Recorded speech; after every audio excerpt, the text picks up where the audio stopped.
rapidement, je m'appelle Ibrahim, je suis d'origine libyenne, je suis né, j'ai grandi en France, voilà. Et j'ai fini mes études ici. En 2009, je suis parti travailler en Libye, en 2010, et je suis rentré en mars 2011, donc quelques jours après le début des bombardements de l'OTAN. Voilà. Donc vous avez travaillé où en Libye exactement? Alors je travaillais pour une entreprise qui était spécialisée dans les investissements en Afrique. Donc voilà, je travaillais sur des projets qui visaient à développer l'Afrique tout simplement, que ce soit par des projets à but lucratif bien sûr, mais aussi des projets sociaux, construction de routes, d'hôpitaux, etc. Donc je travaillais dans ce ventilaire pendant 10 mois avant la guerre. Donc est-ce que par exemple les rebelles, qui sont ces rebelles du CNT? Les rebelles, moi j'étais à Tripoli le soir des émeutes. Alors ce qui s'est passé à Benghazi est différent de ce qui s'est passé à Tripoli. Benghazi, je l'accorde, la population n'est pas majoritairement pro-régime, mais ils ne sont pas non plus pro-rebelles. Ils voulaient juste plus de changements, ils ont manifesté pacifiquement dans un premier temps.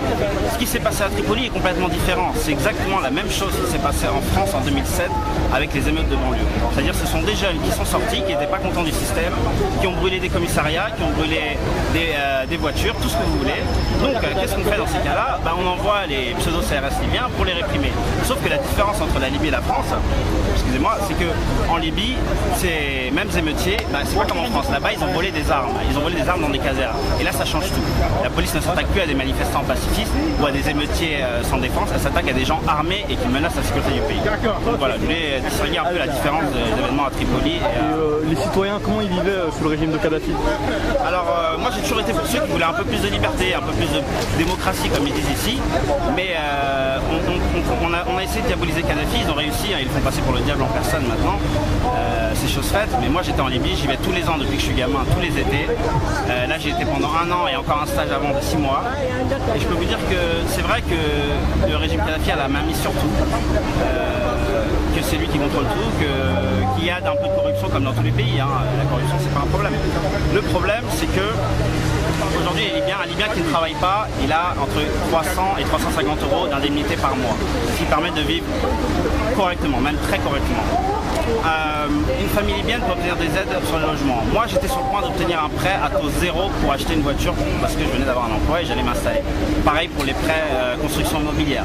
Tout ça, les Libyens l'ont. L'eau est gratuite. L'électricité, on dit qu'on toujours en France c'est un des pays les moins chers, mais en Libye c'est encore moins cher qu'en France. Je payais à peu près 4 € par mois d'électricité. L'eau est gratuite, même l'eau en bouteille, pourtant c'est un pays aride, l'eau est pas chère. Les soins sont gratuits, l'éducation est gratuite. Moi j'ai eu la chance d'avoir une bourse par intermédiaire de l'État libyen parce que j'étais bon élève au lycée, donc j'ai obtenu cette bourse qui m'a permis de payer une école privée ici. Donc dire que le régime ne s'occupe pas de sa population, c'est pas vrai. Donc c'est pour cette raison qu'il n'y a pas de diaspora libyenne dans le monde?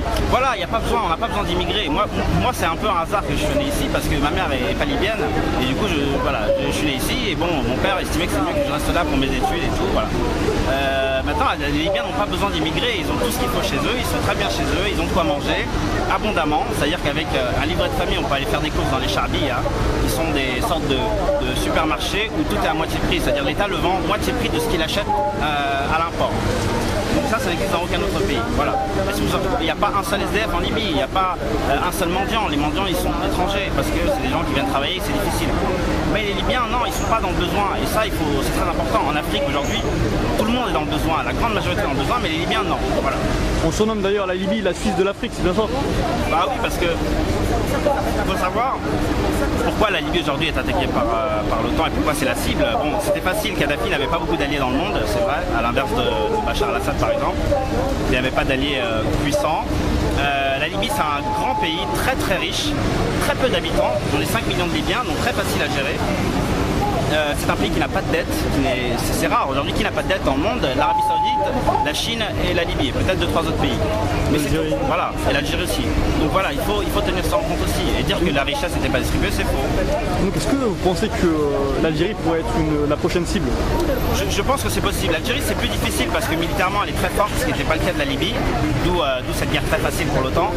L'Algérie est très forte militairement, maintenant ça risque d'être difficile parce que si la Libye est du côté de l'OTAN et qu'en plus les rumeurs islamistes intégristes se confirment, elles sont même déjà confirmées, donc l'Algérie risque d'encercler, donc d'une part par la Libye, un pays qui risque de devenir terroriste, islamiste, islamiste. La Tunisie, où Ben Ali était tombé. Ben Ali, bon, il était un dictateur, mais c'était quelqu'un qui ne faisait pas d'histoire, ça il ne faut pas l'oublier aussi.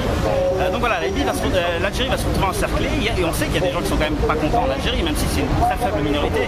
Mais ces gens-là, en Libye aussi, c'était une très faible minorité. Bah, regardez le résultat, regardez ce qu'ils ont réussi à faire. Bon, bien sûr, sans le soutien de l'OTAN, on ne serait pas là aujourd'hui. Et on va dire l'arrestation de ces gangs armés aurait été faite au bout d'un mois et on en aurait pu parler. Mais l'OTAN l'a décidé autrement et bon, ils pensent que la Libye aujourd'hui, on dit la Libye est libre, la Libye est démocratique. C'est pas vrai. Aujourd'hui en Libye, il y a des exactions, il y a des exécutions sommaires, il y a beaucoup de morts, des gens qui n'ont rien fait, qui n'ont rien à voir avec le conflit. Et c'est pas fini et ça va jamais finir parce qu'il y a les armes, il y a beaucoup d'argent encore du côté du régime qui est tombé. Donc la révolution elle va continuer et je pense même à une contre-révolution dans quelques années, je ne sais pas. Mais espérer que la Libye se stabilise et que les industriels européens aillent en Libye pour faire leur business en toute sécurité, je ne crois pas. Il n'y aura pas de sécurité, et notamment pour les Français. Et c'est pour ça que Nicolas Sarkozy prend un gros risque en faisant autant d'ingérence. Un risque pas pour lui bien sûr, mais pour les Français. Et voilà, moi j'ai peur pour les Français et j'estime que la majorité des Français est contre la guerre en général et qu'il faut arrêter d'assimiler la France à Nicolas Sarkozy. Il y a un gouvernement qui est seul sur lequel il vient et il y a la population qui est divisée et majoritairement pacifiste. Donc c'est ça qu'il faut retenir. Et nous aujourd'hui, le message qu'on veut passer, c'est aux Libyens, moi-même je suis libyen, mais aux Libyens en Libye, que voilà, ils ont du soutien aussi à l'étranger, on pense à eux et on leur souhaite beaucoup de courage pour lutter contre les bombardements. Est-ce que vous avez un message pour les médias officiels, comme BFM TV, comme iTélé? Moi j'ai un message, voilà, les médias français je leur en veux pas parce que c'est une guerre que la France mène et au final chacun protège ses intérêts, donc limite c'est compréhensible. Aujourd'hui la télé américaine n'ira jamais critiquer le gouvernement américain dans le cas d'une guerre. Donc là ok, on oublie les médias français, mais moi je suis contre les médias internationaux et notamment Al Jazeera. Al Jazeera est à la base de toutes ces révolutions. Toutes ces infos sont parties de mensonges montés de A à Z. Je parle même pas de la fausse Bab el-Hadithia. Bon, ils ont pris la vraie quelques jours après, mais au départ c'était une fausse. Tout ça, et au final, ça mène à quoi? On parle de révolution de démocratie, non, ça mène à des morts, des dégâts, des catastrophes, de la famine, et voilà, c'est tout ça. Et donc Al Jazeera, qui est une chaîne qatari, on sait comment l'émir du Qatar a pris le pouvoir contre son père. Son père étant à l'étranger, il a proclamé que c'était lui l'émir et qu'il conseillait à son père de ne pas rentrer. Donc il a pris le pouvoir par la force, il dépense des milliards dans des choses inutiles que sont le sport de grande masse alors qu'il n'y a pas de sportif au Qatar. Donc lui aussi c'est un dictateur. Au final il a le soutien des Américains et des Français, de grands pays diplomatiquement parlant, parce que derrière il leur offre Al Jazeera sur un plateau. Al Jazeera contrôlé par, je pense, faite par les Américains. C'est très américanisé, vous voyez le design, le décor Al Jazeera.